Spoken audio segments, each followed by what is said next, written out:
నమస్తే friends, welcome to Bojju నిండే వంట. ఫ్రెండ్స్, ఇవాళ బొజ్జు నిండే వంటలో స్పెషల్ ఏంటంటే బెల్లం పరమాన్నం చేసి చూపించారండి. సో మనం ప్రతి ఫెస్టివల్కి చేసే ప్రసాదమే.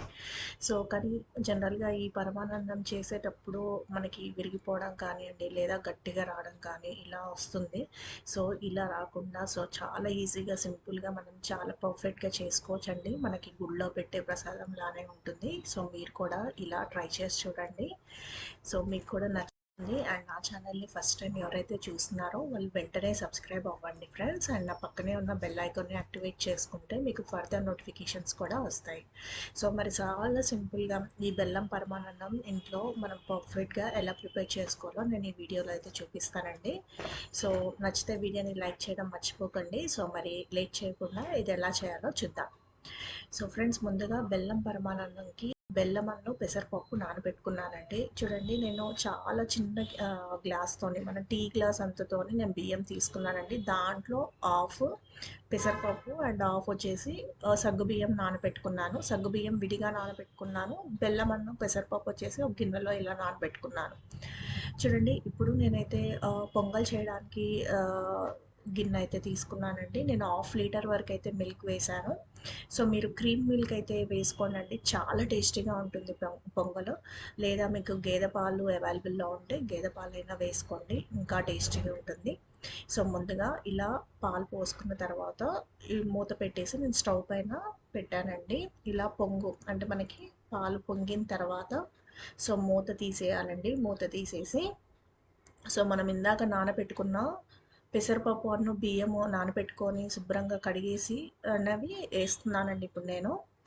సో ఇలా వేసిన తర్వాత ఒక్కసారి ఇలా తిప్పేసి కలుపుకోండి. ఇలా కలుపుకొని మూత పెట్టేసి మంటని సిమ్లో పెట్టేసి మీరు ఇలా పొంగొచ్చినప్పుడల్లా మూత తీస్తూ కలుపుతూ ఇలా ఉడికించుకోండి. సో సిమ్లోనే పెట్టండి, మంటని హైలో పెట్టకండి, లేదా మీడియంలో కూడా పెట్టకండి.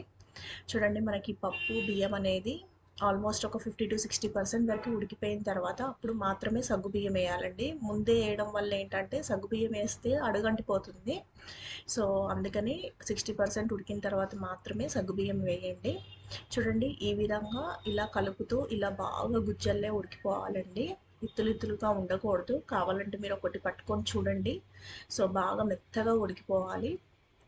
చూడండి, మనకు ఆల్మోస్ట్ ఉడికిపోయింది. ఈ అన్నము పెసరపప్పు అనేది పాలల్లోనే ఉడకాలండి. సో మనకు అడుగంటుతుంది అనుకున్నప్పుడల్లా మీరు వాటర్ వేస్తూ లేదా పాలేస్తూ ఉడికించుకోవాలి. ఇప్పుడు నేను ఏదైతే బియ్యము పెసరపప్పు ఎంత క్వాంటిటీ అయితే తీసుకున్నానో అంతే క్వాంటిటీతో బెల్లం తీసుకోవాలండి. ఈ బెల్లాన్ని ఇలా నేను ఇలా చిన్న చిన్నగా ఇలా తురుముకొని పెట్టుకున్నాను.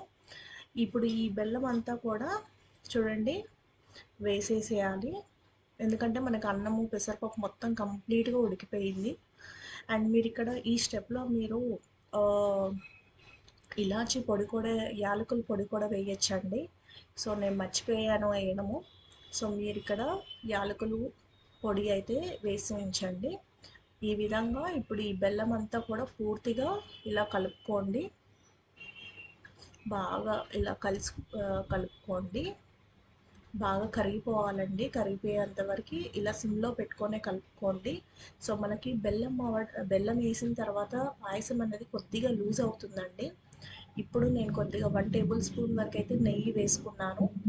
చూడండి, మీరు బెల్లం ఇలా తురుముకొనైనా వేసుకోవచ్చు, లేదా మీరు కరగబెట్టుకోనైనా వేయచ్చండి. సో మీ ఇష్టము. నేనైతే ఇలా వేశాను.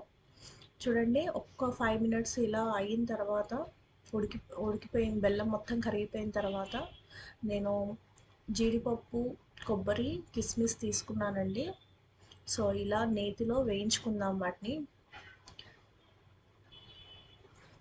ఇవన్నీ కూడా బాగా ఫ్రై అవ్వనివ్వండి. మంచి వాసన వచ్చి ఎర్రగా బ్రౌన్ కలర్ వచ్చే వరకు వేగనివ్వండి.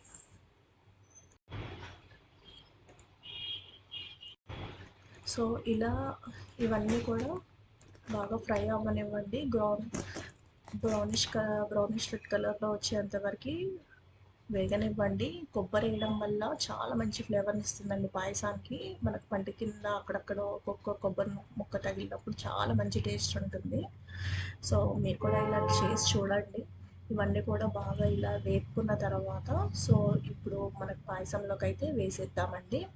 వేసేసి ఒకసారి అయితే తిప్పేసుకొని స్టవ్ అయితే ఆపేద్దాము. సో మనం బెల్లం వేసిన తర్వాత ఎక్కువసేపు ఏమి ఉడికించొద్దండి. జస్ట్ ఒక 5 మినిట్స్ జస్ట్ బెల్లం కరిగేంత వరకు మాత్రమే ఉడికించాలి. ఎక్కువ ఉడికిస్తే విరిగిపోయినట్టు అయిపోతుంది. చూడండి ఈ విధంగా ఒకసారి కలుపుకొని మనం సర్వింగ్ బౌల్లోకి అయితే తీసుకోవచ్చండి. చూడండి ఎంతో టేస్టీగా ఉండే బెల్లం పరమాన్నం అయితే రెడీ అయిపోయిందండి. చూడండి మనకి ఇది చల్లారిపోయిన తర్వాత కూడా మనకి గట్టి పడదండి. అదే కన్సిస్టెన్సీతో ఉంటుంది. వీడియో నచ్చితే లైక్ చేయడం మర్చిపోకండి. నా ఛానల్ని ఫస్ట్ టైం చూస్తున్నారు వెంటనే సబ్స్క్రైబ్ అవ్వండి.